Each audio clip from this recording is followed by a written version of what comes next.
همیشه دمدمای انتخابات که میشد بسیجی ساندیسخورا، سلبریتی های در پیتی، چپ و راست روزای انتخاباتی میخوندن و میگفتم رای بدیم. اما الان با این باندای تیکه پاره و ماجرای ظریف و زخیم و این حرفا خودشون هم گیج شدن. چند رو پیش یه بسیجی لایو گذاشته بود میگفت من به عشق ولایت دیگه رای نمیدم. ملت اومدن کامنت دادن به عشق ولایت رای نمیدی؟ چه جوری هست آخه؟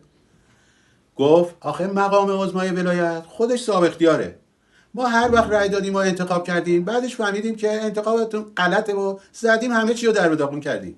شما نگاه کن، مجلس که از بالا تا پایینش همه یه دست ولایت مدار، ولایت پسند، ولایت مالی هم.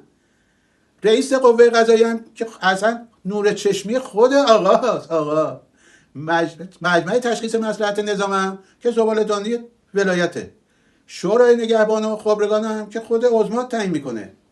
فرمانده ارتش، سپاه، پلیس، بسیج، صدا و سیما هم که خود عظما انتخاب میکنه. این وسط فقط یه گزینه میمونه، اونم چیه؟ اونم رئیس جمهوره که هر 4 سال یه بار باید توسط ما انتخاب بشه.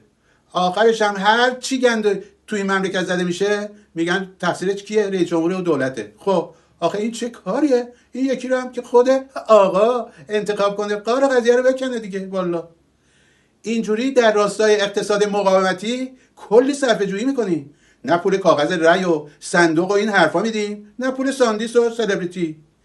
همه مشکلات مملکت هم حل میشه. بعد بسیجیه برگشت گفت از همه بسیجیان جای خاران نظام، شخصیت‌های لشکری و کشوری میخوام که به عشق ولایت این بار تو انتخابات شرکت نکنن. همه چی رو به خود عظما بسپرن. اینجا بود که فالوورای بسیجی یک تکدیر مجازی فرستادن و دست جمعی اون طرف مردم سالاری ولایی چی شدن؟ فرود اومدن.